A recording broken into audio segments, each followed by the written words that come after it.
Assalamualaikum warahmatullahi wabarakatuh. Om Swastiastu, Namo Buddhaya, salam kebajikan. Eh, Kami dari kelompok 3, saya dengan Nur Aisyah dan rekan saya Syarliana Friska. Nah, di sini kami ingin mempresentasikan applying theory to accounting regulation pada mata kuliah teori akuntansi yang oleh Bapak Asok Profesor Dr. Sparta SE AK MECA. Next.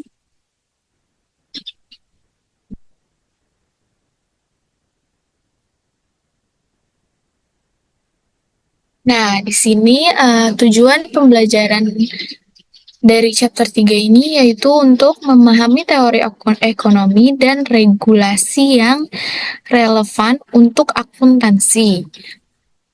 Menerapkan teori pada praktik akuntansi dan audit, mengetahui proses politik di balik penetapan standar, dan mengenal struktur kelembagaan pembuatan standar. Next-nya. Nah, ada pendahuluan pada bab 3. Bab ini membahas mengenai hubungan erat antara teori akuntansi dengan regulasi yang mengatur praktik pelaporan keuangan dan auditing. Regulasi muncul karena praktik akuntansi tidak terjadi dalam ruang hampa, melainkan dipengaruhi oleh kepentingan berbagai pihak, mulai dari manajer, investor, regulator, hingga masyarakat luas. Teori-teori regulasi seperti public interest theory, chapter theory, dan private interest theory digunakan untuk menjelaskan mengapa standar akuntansi dan auditing ditetapkan, serta bagaimana regulasi tersebut dapat mempengaruhi perilaku para pelaku pasar. Nah, selain itu, bab ini menguraikan kerangka regulasi pelaporan keuangan yang mencakup peran undang-undang perusahaan, peraturan pasar modal, tata kelola perusahaan, peran auditor eksternal, serta lembaga pengawas independen yang bertugas menegakkan aturan. Di tingkat global, terdapat pula upaya harmonisasi melalui lembaga internasional seperti IOSCO dan inisiatif adopsi IFRS yang mendorong konsistensi praktik akuntansi lintas negara. Nah, selanjutnya, bab ini juga membahas institusi pembentuk standar akuntansi dan auditing, mulai dari sejarah pembentukan ISC, peran IASB, proyek konvergensi dengan FASB, hingga perkembangan standar auditing oleh IASB. Proses penetapan standar ini tidak hanya teknis, melainkan juga syarat dengan aspek politik, karena mempengaruhi kepentingan ekonomi berbagi pihak dan seringkali melibatkan tekanan atau lobby dari kelompok tertentu. Nah, dengan mempelajari bab ini, kita dapat diharapkan mampu memahami dasar teori yang melatar belakangi regulasi akuntansi, mengenali kerangka regulasi yang berlaku dalam praktik pelaporan keuangan, serta mengetahui bagaimana institusi nasional dan internasional berperan dalam membentuk standar akuntansi dan auditing yang digunakan secara luas di seluruh dunia. Next.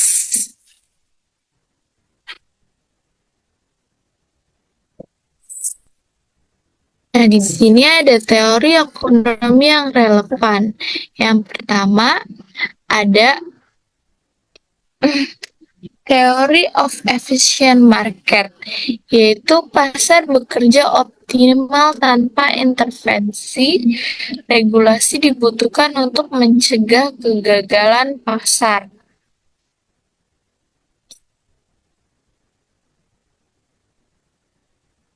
Lalu ada agency theory, yaitu hubungan prinsipal agen, pemilik dan manajemen, dan pentingnya informasi keuangan transparan untuk mengurangi konflik kepentingan.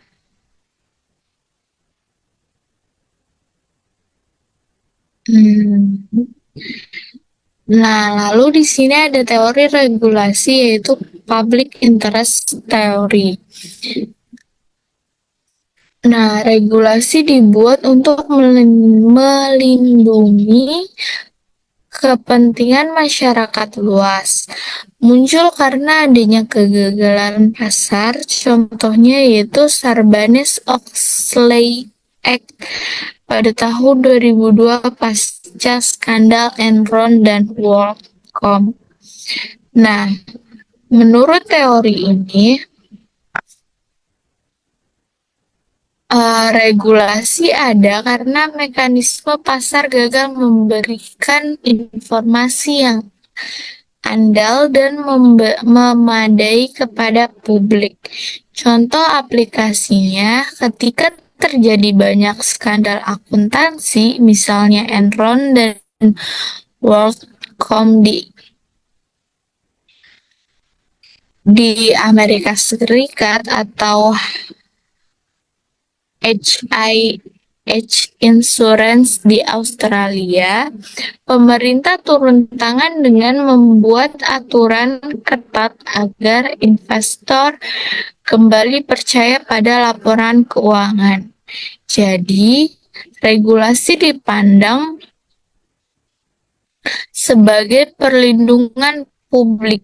Misalnya, pembentukan Accounting Standard Review Board atau ISRB di Australia 1984 dianggap sebagai respon terhadap kegagalan pasar menyediakan informasi yang benar. Nah, teori ini bilang bahwa meski awalnya regulasi dibuat demi kepentingan publik, lama-lama badan pengatur bisa ditangkap atau capture oleh kelompok tertentu yang punya keinginan besar. Misalnya, industri besar atau asosiasi akuntansi bisa memenuhi standar akuntansi supaya sesuai dengan kebutuhan mereka. Nah, hal ini bisa terjadi karena mereka punya sumber daya seperti uang, lobby, politik, keahlian teknis. Untuk mempengaruhi regulator, dalam praktik seringkali kita lihat adanya perdebatan ketika standar baru dibuat. Perusahaan besar biasanya mendorong aturan yang menguntungkan posisi mereka, misalnya terkait metode pengukuran atau historical cost versus fair value. Next.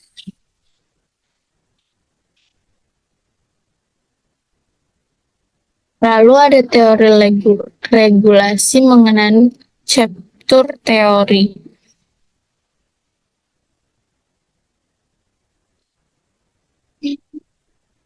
Yaitu pihak yang diatur menguasai regulator demi kepentingannya Lobby, kampanye, dan tekanan politik mempengaruhi kebijakan.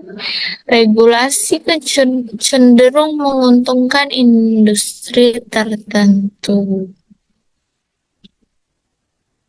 Next.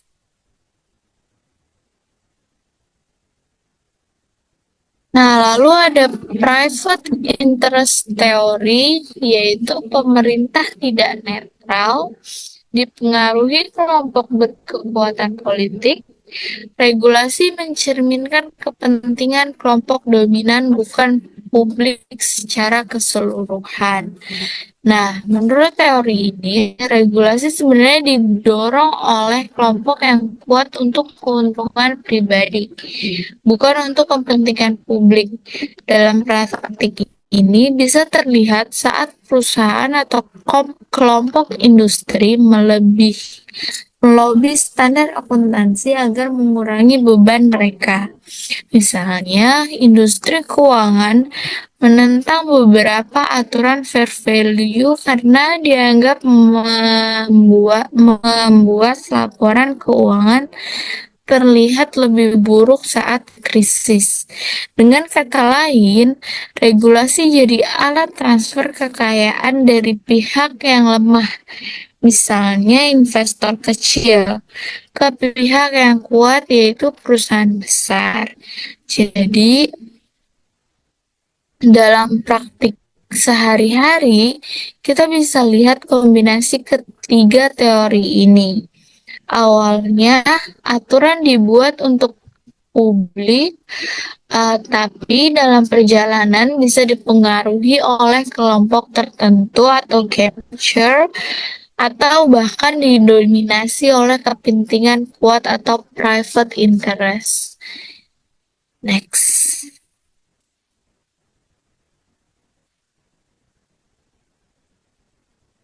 Di sini juga ada penerapan teori regulasi. Yang pertama ada Sarbanes-Oxley Act atau SOX 2002 Amerika Serikat. Latar belakangnya yaitu lahir akibat skandal besar Enron dan WorldCom yang melibatkan manipulasi laporan keuangan serta kegagalan auditor. Pembentukan Public Company Accounting Oversight Board untuk mengawasi auditor publik, peningkatan tanggung jawab dan manajemen, khususnya CEO dan CFO, harus menandatangani kebenaran laporan keuangan, pembatasan jasa non-audit dari auditor agar independensinya terjaga. Perusahaan wajib mengungkapkan dan menguji efektivitas sistem pengendalian internal. Nah, dampak dari satu sisi, aturan ini meningkatkan kepercayaan investor dan dianggap sebagai salah satu proteksi terbesar dalam sejarah pasar modal. Namun, di sisi lain, biaya kepatuhan sangat tinggi, terutama bagi perusahaan menengah kecil. Banyak eksekutif mengeluh aturan ini terlalu memberatkan dan membuat bisnis jadi kurang fleksibel. Jadi, XOX bisa dijelaskan dengan public interest theory atau melindungi investor, tapi kritik biayanya bisa dilihat dari sudut private interest theory, yaitu kelompok bisnis besar yang mendorong pelonggaran aturan. Lalu yang kedua ada adopsi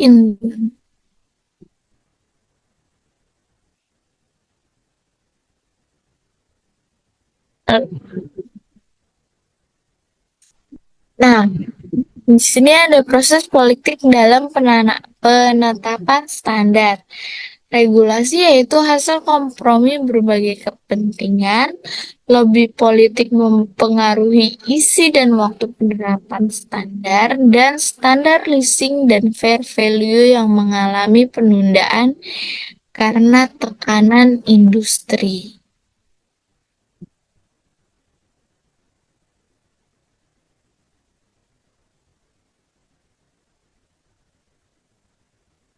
Lalu ada struktur kelembagaan internasional, uh,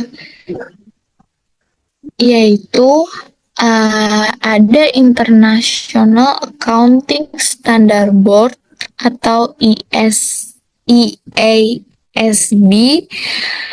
dan ada Financial Accounting Standard Board atau FISB, lalu ada IFAC dan IASB menetapkan standar audit global.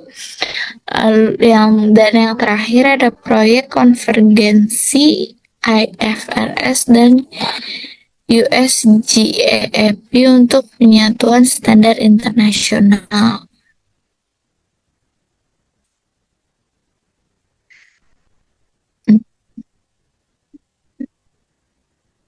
Lalu ada aplikasi teori pada praktik accounting dan auditing. Yang pertama ada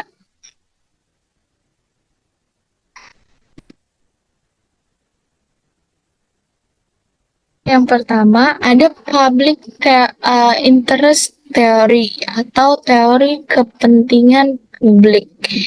Regulasi ada karena mekanisme pasar gagal memberikan informasi yang handal dan memadai kepada publik. Contoh aplikasinya, ketika terjadi banyak skandal akuntansi, misalnya Enron dan WorldCom di Amerika Serikat atau HIH Insurance di Australia, pemerintah turun tangan dengan membuat aturan ketat agar investor kembali percaya kepada laporan keuangan. Nah, public interest theory ini menjelaskan kenapa standar accounting dibutuhkan. Tanpa regulasi, perusahaan bisa pilih metode akuntansi sesuka hati yang membuat laporan keuangan tidak konsisten, sulit dibandingkan, bahkan menyesatkan. Regulasi hadir supaya informasi relevan, andal, dan bisa dipercaya publik. Contohnya, standar akuntansi yang mengharuskan pengakuan liabilitas sewa atau lease accounting. Kalau tidak diatur, perusahaan bisa sembunyikan kewajiban dalam off-balance sheet. Lalu yang kedua ada capture teori atau teori penangkapan. Teori ini bilang bahwa meski awalnya regulasi dibuat demi kepentingan publik, lama-lama badan pengatur bisa ditangkap atau capture oleh kelompok tertentu yang punya kepentingan besar. Capture teori ini meskipun standar ditunjukkan untuk publik, seringkali industri besar atau asosiasi profesi mempengaruhi isi standar. Misalnya, lobby perusahaan besar agar aturan fair value ditetapkan dengan cara yang tidak terlalu merugikan mereka. Lalu yang terakhir atau yang ketiga ada private interest theory, teori kepentingan pribadi. Menurut teori ini, regulasi sebenarnya didorong oleh kelompok yang kuat untuk keuntungan pribadi, bukan kepentingan publik. Dalam praktik, ini bisa terlihat saat perusahaan atau kelompok industri melobi standar accounting. Nah, Private interest theory ini mengingatkan bahwa regulasi bisa jadi bukan demi publik tapi demi kelompok tertentu. Misalnya, standar dibuat dengan kompromi agar perusahaan besar tidak menanggung kerugian besar dari perusahaan aturan. Nah, jadi teori regulasi ini membantu kita memahami dinamika politik di balik lahirnya standar accounting dan bukan sekedar proses teknis. Peran regulasi dalam menanggapi skandal keuangan dan krisis atau contohnya Enron dan GFC. Next.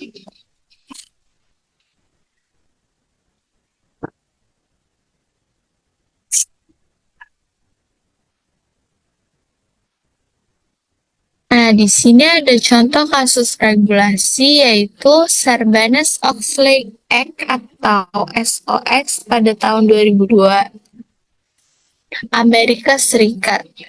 Lahir akibat skandal besar Enron dan WorldCom yang melibatkan manipulasi laporan keuangan serta kegagalan auditor atau Arthur Andersen pembentukan Public Company Accounting Oversight Board atau PCAOB untuk mengawasi auditor publik, meningkatkan tanggung jawab manajemen khususnya CEO dan CFO harus menandatangani kebenaran laporan keuangan.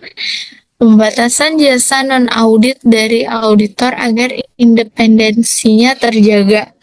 Perusahaan wajib mengungkapkan dan menguji efektivitas sistem pengendalian internal.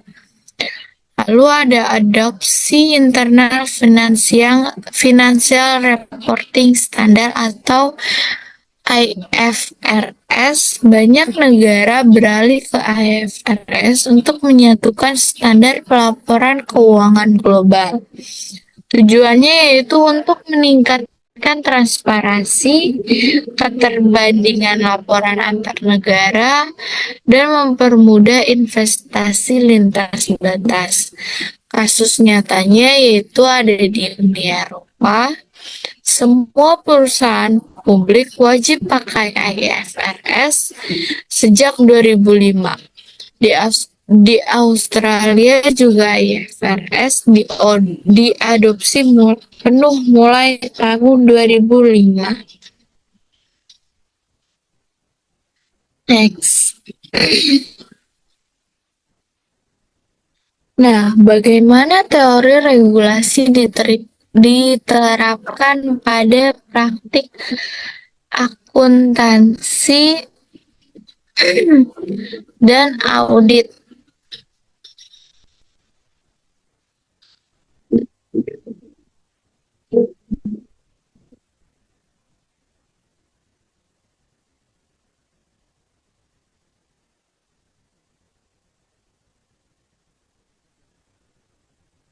Nah, di sini ada kaitan teori regulasi dengan standar akuntansi. Yang pertama yaitu public interest theory, lalu ada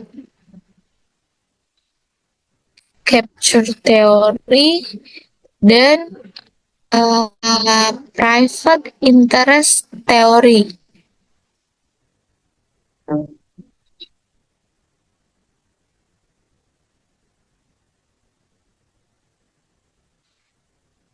Nah,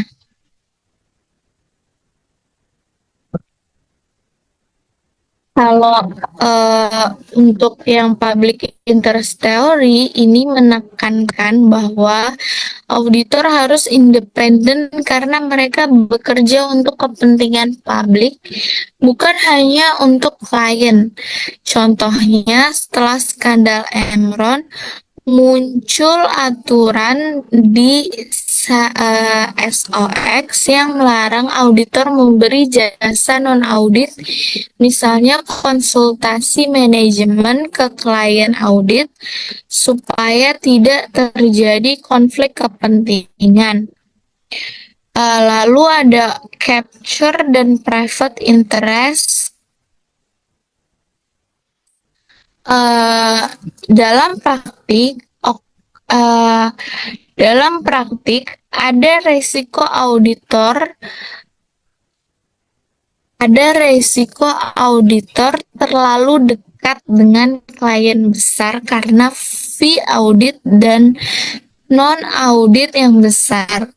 Kasus Arthur Andersen atau Auditor Enron adalah contohnya. Nah, auditor kehilangan independensinya karena hubungan finansial dengan klien. Jadi, teori regulasi meningkatkan bahwa independensi auditor bisa diperkuat lewat regulasi, tapi juga bisa terancam karena pengaruh kepentingan klien. Nextnya akan dijelaskan oleh rekan saya, yaitu Sherliana Friska.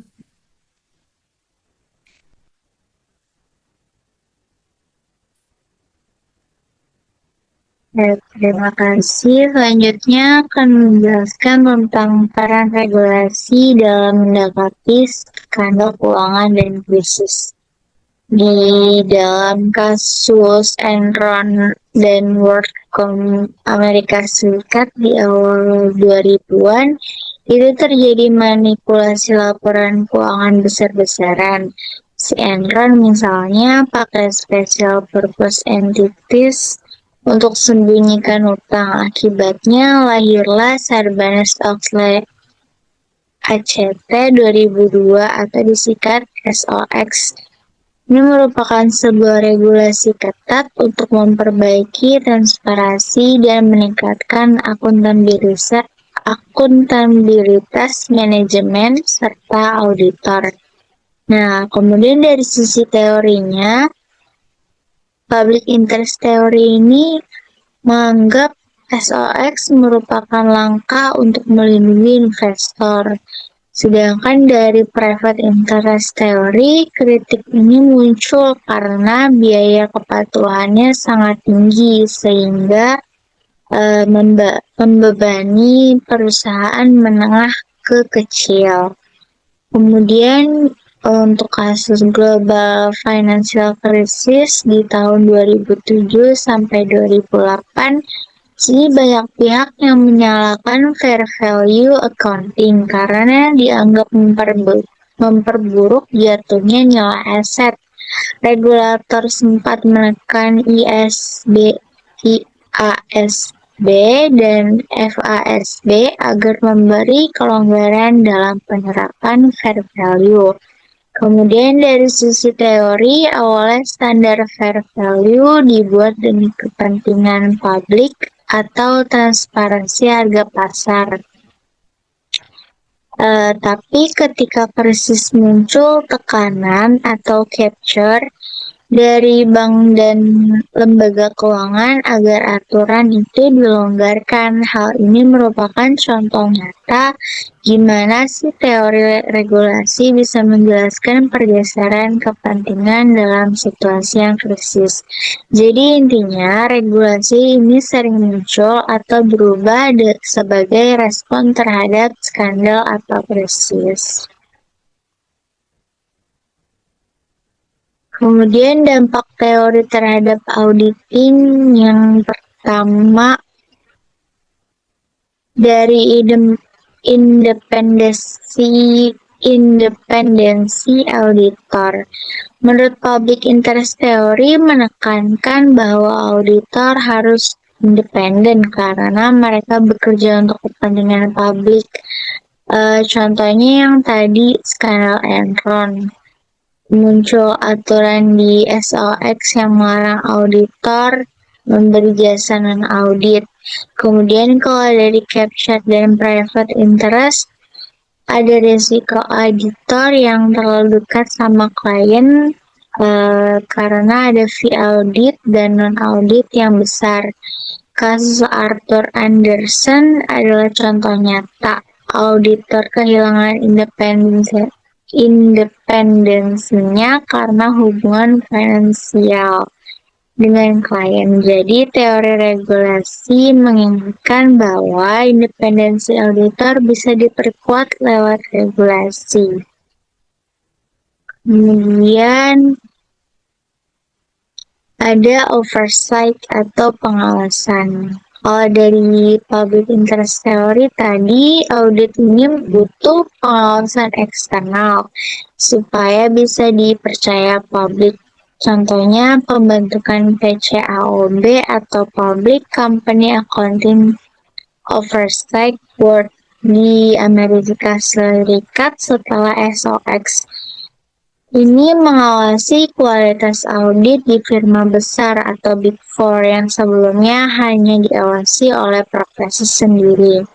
Kalau menurut capture teori, meskipun ada pengawas, selalu ada risiko bahwa pengawas bisa dipengaruhi oleh industri yang diawasi. Misalnya, regulator bisa dilobi untuk melembutkan aturan audit agar tidak memberatkan perusahaan besar. Kemudian kalau untuk kepercayaan publik, menurut public interest teori, tujuan utama regulasi audit ini kan adalah mengembalikan dan menjaga kepercayaan publik terhadap laporan keuangan. Jadi investor hanya akan menaruh uangnya di pasar modal kalau percaya laporan keuangannya sudah diaudit dengan benar. Kalau menurut capture dan private interest theory, kalau regulasinya gagal dan atau auditornya terpengaruh kepentingan klien, publik bisa kehilangan kepercayaan. Ini terjadi di skandal besar seperti Enron atau GFC, di mana profesi audit dipandang gagal menjalankan tugas. Jadi intinya kalau untuk public interest teori itu regulasi audit menjaga independensi, memperkuat pengawasan, dan melindungi publik.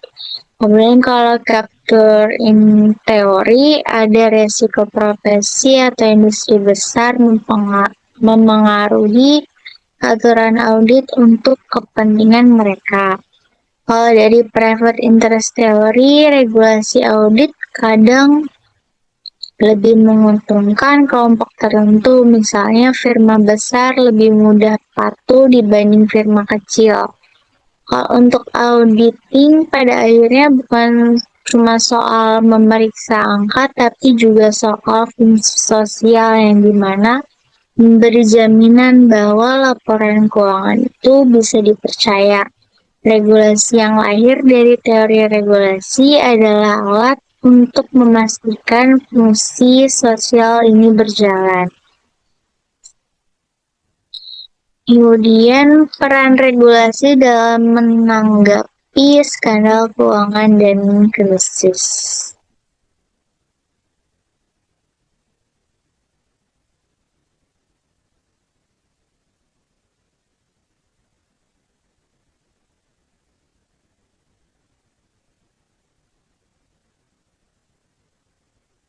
Okay.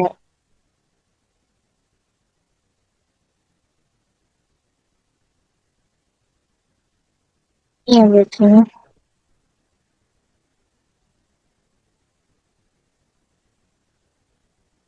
Nah, di sini menurut kasus Enron dan World AS tahun 2000-an terjadi manipulasi laporan keuangan. Kayaknya yang tadi deh.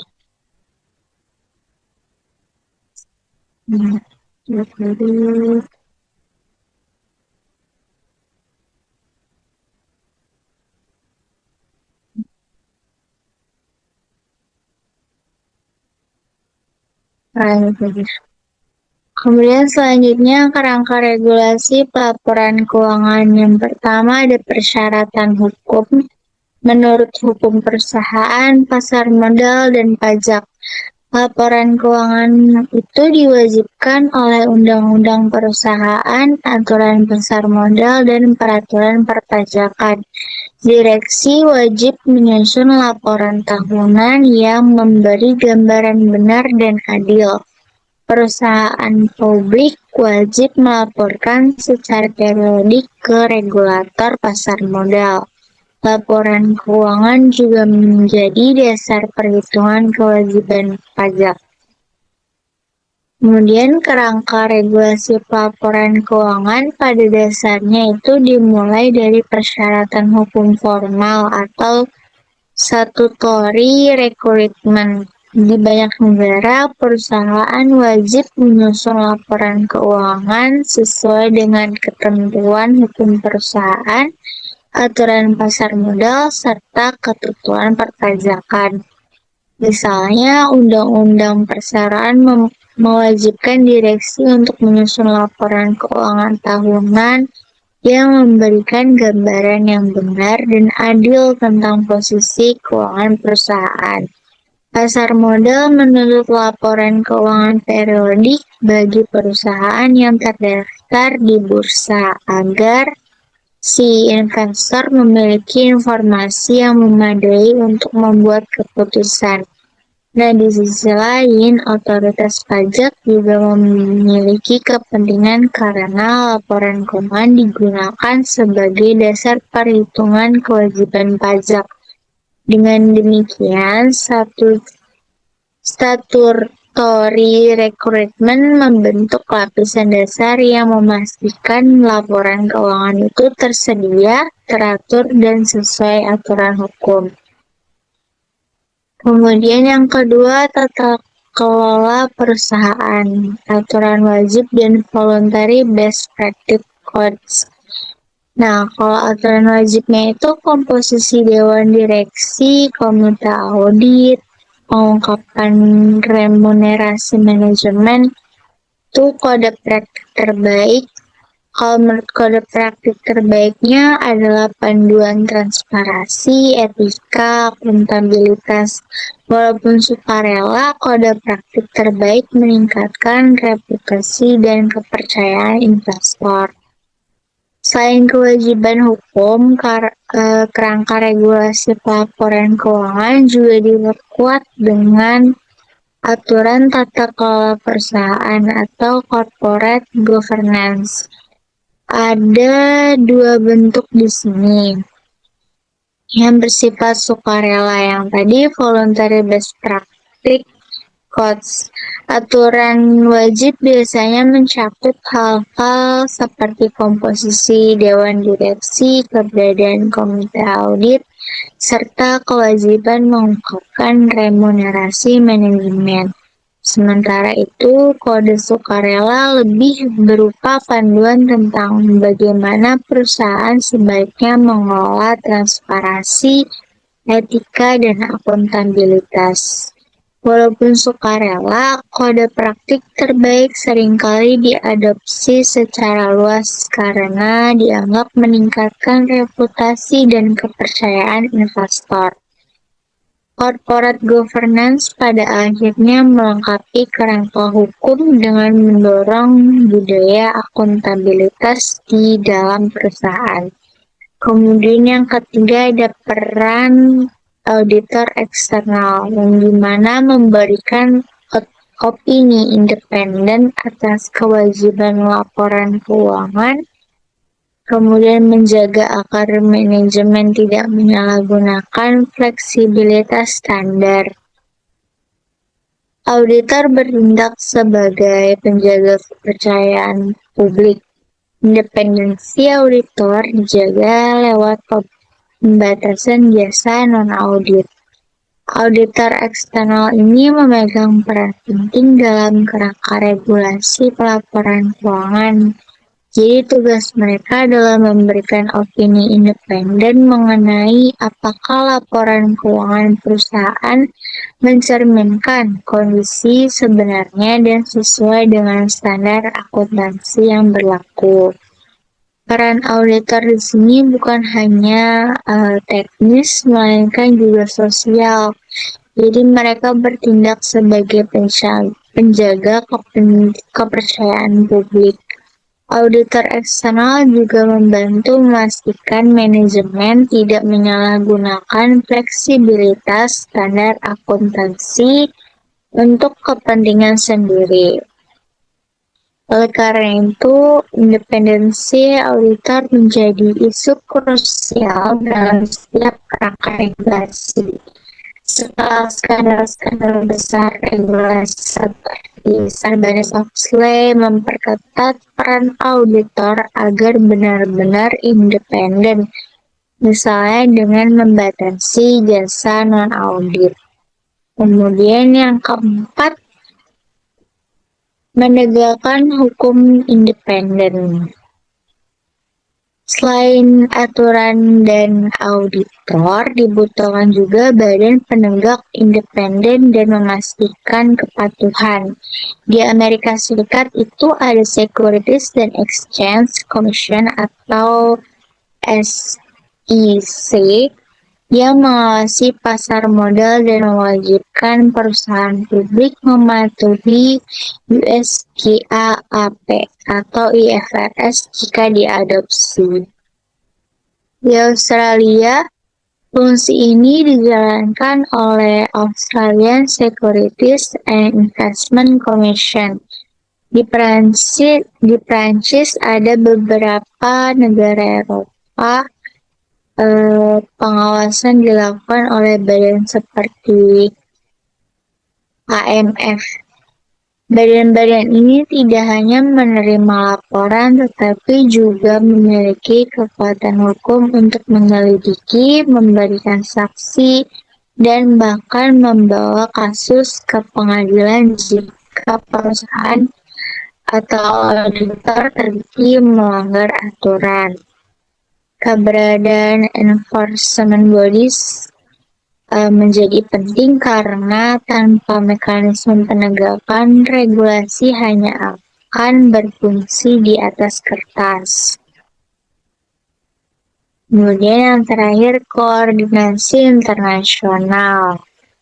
Karena pasar modal semakin global, kerangka regulasi pelaporan keuangan juga harus berkoordinasi di tingkat internasional.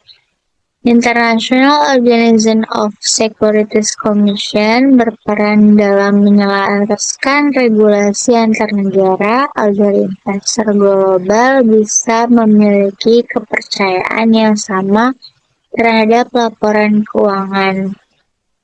Nah, di Eropa, koordinasi dilakukan melalui badan seperti CESR atau Committee of European Securities Regulators yang kemudian berevolusi menjadi ESMA atau European Securities and Market Authority serta EECS atau European Enforced Coordination System yang mengawasi penerapan IFRS di negara-negara anggota. Tujuan dari koordinasi ini adalah harmonisasi penerapan IFRS dan menjaga konsistensi interpretasi standar akuntansi. Tanpa koordinasi, setiap negara bisa menafsirkan IFRS secara berbeda, sehingga tujuan harmonisasi global tidak akan tercapai.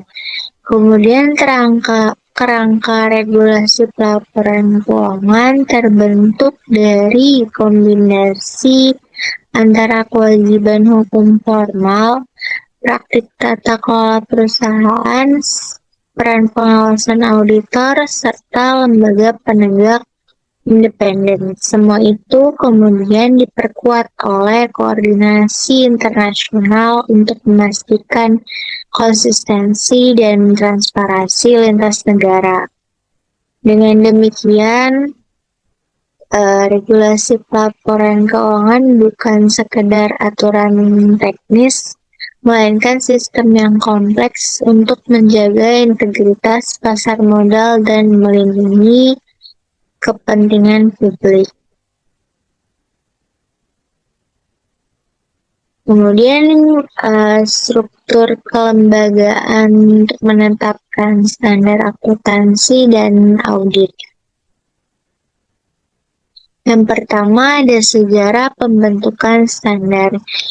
Ini lahirnya standar akuntansi internasional itu bermula dengan pembentukan International Accounting Standard Committee atau IASC pada tahun 1973.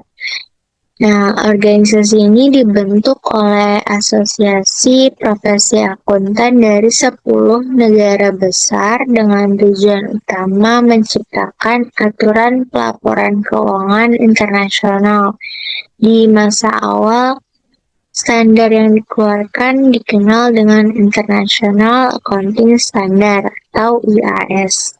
Namun karena sifatnya masih sukarela, standar ini sering dianggap terlalu longgar dan banyak memberikan pilihan metode akuntansi. Akibatnya, laporan keuangan antar negara tetap sulit untuk dibandingkan secara konsisten.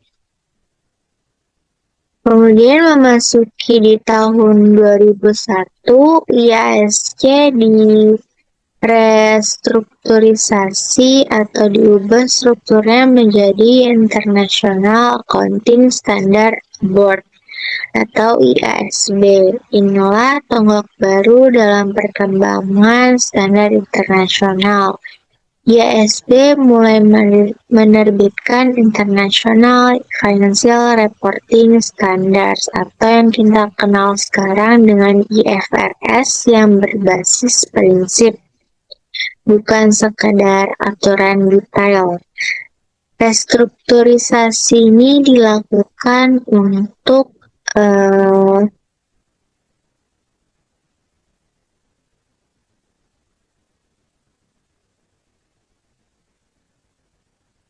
memberi IASB legitimasi lebih kuat dan membuat standar yang diterbitkan bisa diakui secara global. Dukungan penting datang dari Uni Eropa pada tahun 2005 mewajibkan semua perusahaan publik menggunakan IFRS. Nah, langkah Uni Eropa ini menjadi titik balik karena setelah itu banyak negara lain termasuk Australia, Kanada, dan beberapa negara Asia ikut menggunakan IFRS. Dan ada konversi standar. Karena pengaruh besar Amerika Serikat dalam pasar modal global, IASB kemudian bekerja sama dengan Financial Accounting Standard Board atau IASB dalam proyek konvergensi. Tujuan proyek ini adalah menyatukan IFRS dengan US GAAP sehingga perusahaan multinasional tidak perlu menyusun dua aset laporan keuangan. Beberapa area penting seperti pengakuan pendapatan, akuntansi sewa, dan instrumen keuangan menjadi tujuan utama proyek ini. Selain itu, dukungan juga datang dari International Organization of Securities Commission atau IOSCO yang mendorong penggunaan IFRS agar laporan keuangan perusahaan lintas negara lebih dapat dipercaya.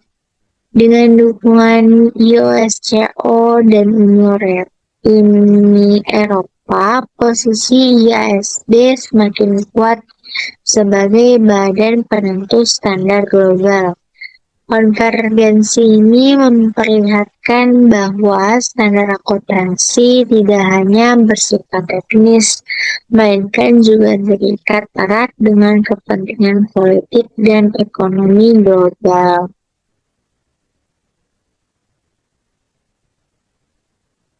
Di sini poinnya fokus pada revenue recognition, list accounting, dan financial instruments. Dukungan kuat dari Eropa dan IOSCO untuk integrasi pasar modal dunia. Kemudian ada proses penetapan standar dan peran politik. Yang pertama, meskipun IASB menekankan independensi, proses penyusunan standar pada kenyataannya tidak bisa lepas dari pengaruh politik.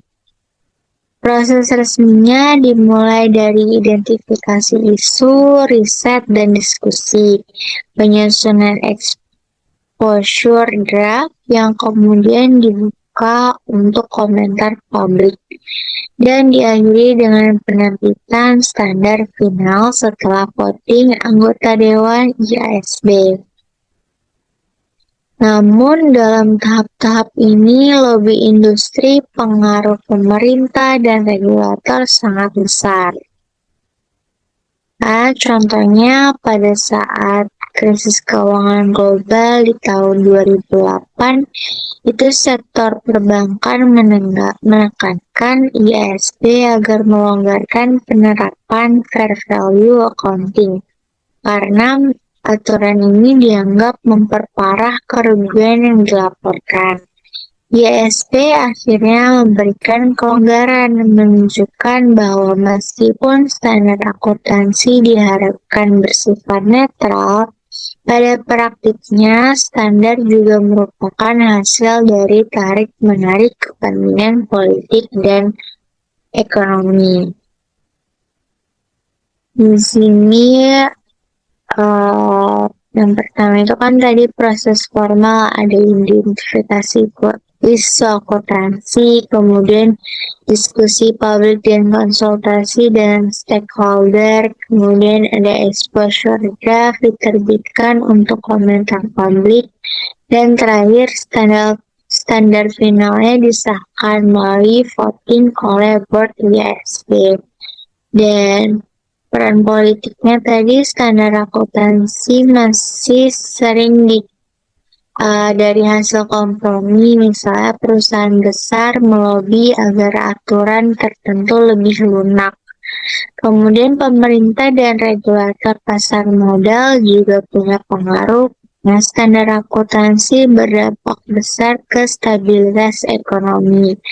Jadi walaupun prosesnya terlihat teknis, politik dan lobby industri sangat kuat. Lalu ada standar setting untuk auditing. Tidak hanya akuntansi, bidang auditing juga memiliki lembaga penetapan standar internasional. Peran ini dijalankan oleh International Auditing Assurance Standard Board atau IAASB yang berada di bawah International Federation of Accountants atau IFAC. IASB ini menerbitkan International Standard on Auditing yang menjadi acuan bagi banyak negara dalam menyusun standar audit nasional.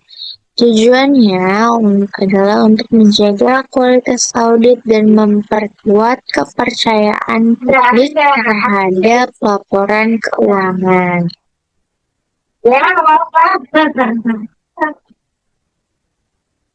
Nah, kemudian ada oversight bodies dan accountability.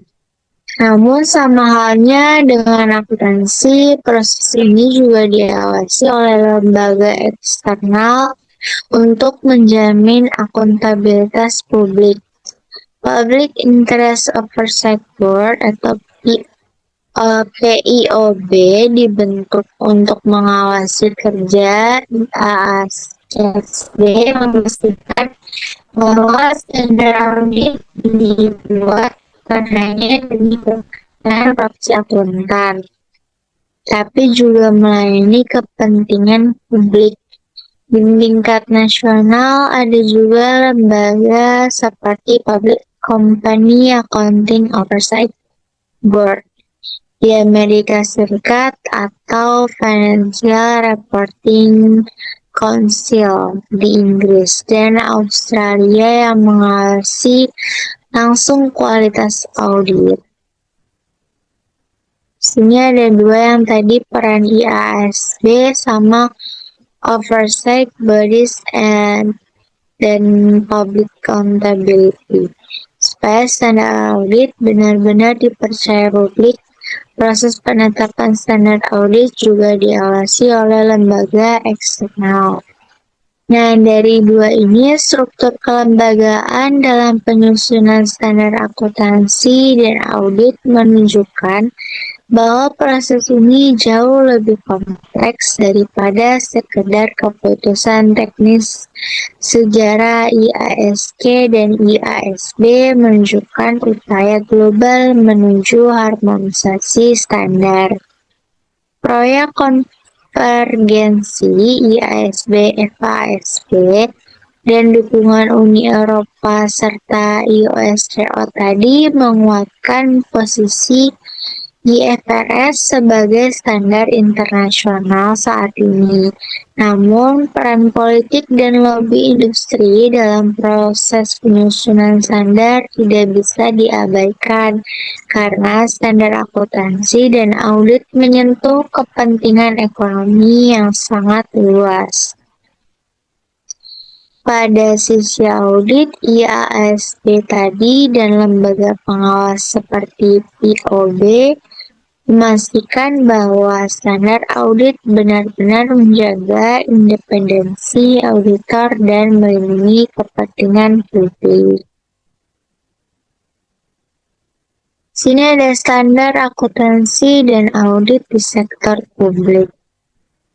Yang pertama ada regulasi akuntansi di sektor publik. Pentingnya transparansi dan akuntabilitas dalam pengelolaan keuangan negara, perbedaan tujuan pelaporan sektor publik versus sektor swasta, yang dimana kalau swasta itu lebih ke fokus laba dan kinerja entitas bagi investor. Kalau di publik itu fokusnya akuntabilitas, kepatuhan, dan efektivitas penggunaan dana publik. Tantangannya adalah kompleksitas program pemerintah, anggaran berbasis politik, serta akuntabilitas kepada parlemen dan masyarakat. Kemudian yang kedua ada standar akuntansi sektor publik atau International Public Sector Accounting Standard yang diterbitkan oleh IPS-ASB. Banyak negara adopsi penuh atau adaptasi, misalnya di Indonesia menjadi SAP atau Standar Akuntansi Pemerintahan berbasis IFRS tapi disesuaikan untuk konteks publik, contohnya akuntansi untuk hibah, bantuan internasional, dan aset warisan. Tujuannya untuk meningkatkan transparansi, konsistensi, dan keterbandingan laporan keuangan pemerintah antar negara.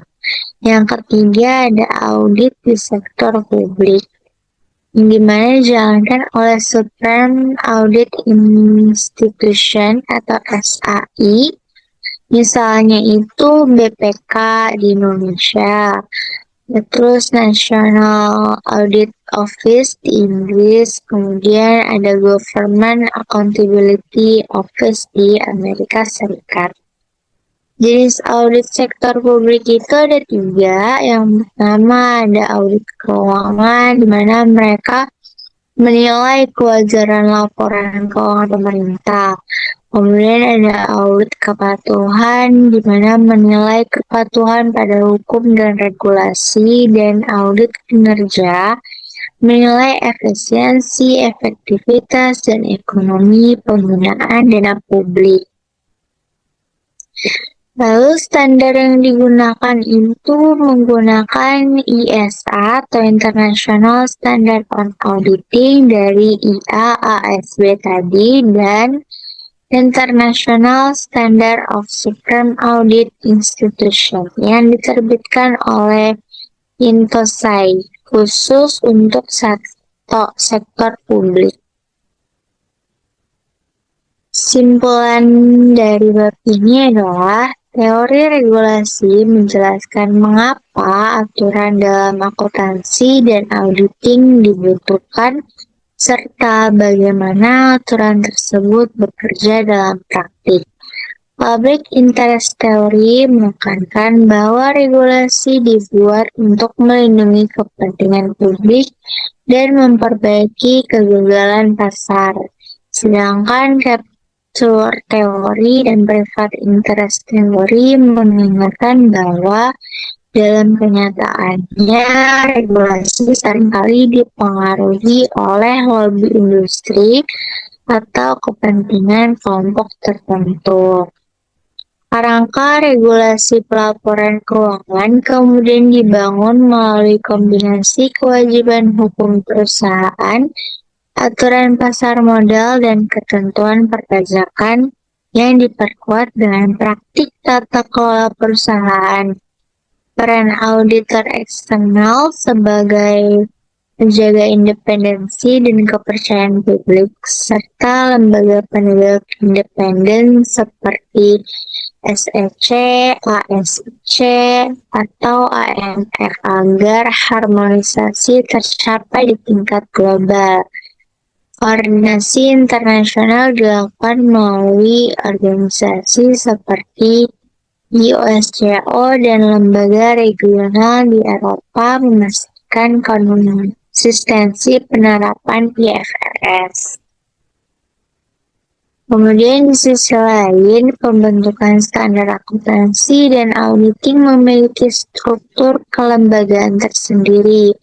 Sejarah dimulai dengan IASC pada tahun 1973 dan kemudian direstrukturisasi menjadi IASB pada tahun 2001 dan menghasilkan IFRS sebagai standar pelaporan global yang didukung Uni Eropa dan IOSCO. Konvergensi dengan FASB di Amerika Serikat semakin memperkuat harmonisasi internasional. Untuk auditing, IAASB bertugas mengeluarkan International Standard of Auditing. Sementara pengawas dilakukan oleh lembaga seperti POB, PCAOB, dan FRC guna memastikan standar audit tetap berpihak kepada kepentingan publik dan menjaga akuntabilitas profesi.